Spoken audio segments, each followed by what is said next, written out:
श्री राम भगवान कहते हैं, अकेले रहना तुम्हें ये भी सिखाता है कि वास्तव में तुम्हारे पास स्वयं के अलावा और कुछ भी नहीं है। जब परिवार के सदस्य अप्रिय लगने लगे तो समझ लीजिए विनाश का समय आरंभ हो गया है। क्रोध आने पर चिल्लाने के लिए ताकत नहीं चाहिए, मगर क्रोध आने पर चुप रहने के लिए खूब ताकत चाहिए होती है। जो आपका है वो आपको मिलकर ही रहेगा, फिर चाहे उसे छीनने के लिए पूरी कायनात एक हो जाए। दो प्रकार के व्यक्ति इस संसार में स्वर्ग से भी ऊपर स्थित होते हैं। एक वो जो शक्तिशाली होकर भी क्षमा करते थे, और दूसरे वो जो दरिद्र होकर भी कुछ दान करते हैं। प्रेम शरीर या सुंदरता को देखकर नहीं होता है, प्रेम हृदय से होता है। जहाँ दो हृदय मिल जाए वही प्रेम जन्म लेता है। किसी भी व्यक्ति को अच्छे से जाने बिना दूसरों की बातें सुनकर उसके प्रति कोई धारणा बना लेना मूर्खता है। अगर साफ नीयत से मांगा जाए तो ईश्वर नसीब से बढ़कर देता है। जब भी विनाश होने का प्रारंभ होता है, शुरुआत वाणी के संयम खोने से होती है। जीवन में सब कुछ खत्म होने जैसा कुछ भी नहीं होता। हमेशा एक नई शुरुआत हमारा इंतजार कर रही होती है। जीवन में यदि खुश रहना है तो अधिक ध्यान उस चीज पर दे जो आपके पास है, उस पर नहीं जो दूसरों के पास है। उस दिन हमारी सारी परेशानियां खत्म हो जाएगी।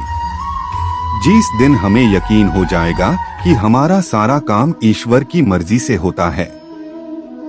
विपत्ति में धैर्य, वैभव में दया और संकट में सहनशीलता ही सर्वश्रेष्ठ व्यक्तियों के लक्षण हैं।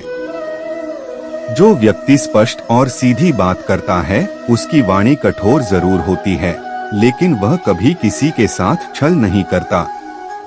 जो अच्छा लगे उसे ग्रहण करो और जो बुरा लगे उसका त्याग। फिर चाहे वह विचार हो या कर्म हो या मनुष्य, बुराई बड़ी हो या छोटी, हमेशा विनाश का कारण बनती है, क्योंकि नाव में छेद छोटा हो या बड़ा नाव को डुबा ही देता है। परिवार और समाज दोनों ही बर्बाद होने लगते हैं जब समझदार मौन और ना समझ बोलने लगते हैं। आप वापस नहीं जा सकते हैं और शुरुआत को नहीं बदल सकते, लेकिन आप जहां हैं वहीं से शुरू कर सकते हैं और अंत को अवश्य बदल सकते हैं। जब उम्मीदें टूटने लगे, कोई रास्ता दिखाई ना दे, तो एक बार भागवत गीता की शरण में जरूर आ जाना। श्री राम कहते हैं कि जब हमारा दिमाग यानी कि मन कमजोर होता है तो परिस्थितियां समस्या बन जाती है, और जब मन स्थिर होता है तब परिस्थितियां चुनौती बन जाती है। जब हमारा मन मजबूत होता है तो परिस्थितियां अवसर बन जाती है। मनुष्य की मानवता उसी वक्त नष्ट हो जाती है जब उसके दुख पर हंसी आने लगती है। श्री राम कहते हैं, शरीर में रहने वाले का वध कभी भी नहीं किया जा सकता, अतः तुम्हें किसी भी जीव के लिए शोक करने की आवश्यकता नहीं है। समय यही सिखाता है कि जिंदगी किसी का इंतजार नहीं करती, ना ही किसी के लिए रुक सकती है। मनुष्य को अपने कर्मों के संभावित परिणामों से प्राप्त होने वाली विजय, लाभ या हानि, प्रसन्नता या दुख इत्यादि के बारे में सोचकर चिंतन से ग्रसित नहीं होना चाहिए। यदि आप अपनी गलतियों से कुछ सीखते हो तो गलतियां सीढ़ियां हैं, और नहीं सीखते तो गलतियां सागर हैं। निर्णय आपका है, चढ़ना है या डूबना है। समस्या इतनी ताकतवर नहीं होती जितना कि हम उन्हें मान लेते हैं। कभी सुना है कि अंधेरे ने सुबह होने ही नहीं दी। गलतियां ढूंढना गलत नहीं, बस शुरुआत खुद से होनी चाहिए। जरूरी नहीं हर बार आपके शब्दों को सही समझा जाए, इसलिए कभी कभी चुप रहना ही ज्यादा बेहतर होता है।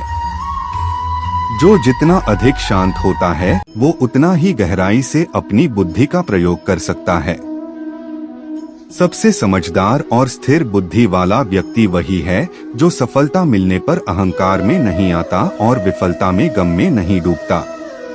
प्रशंसा हो रही हो तो ज्यादा सावधान रहने की जरूरत है।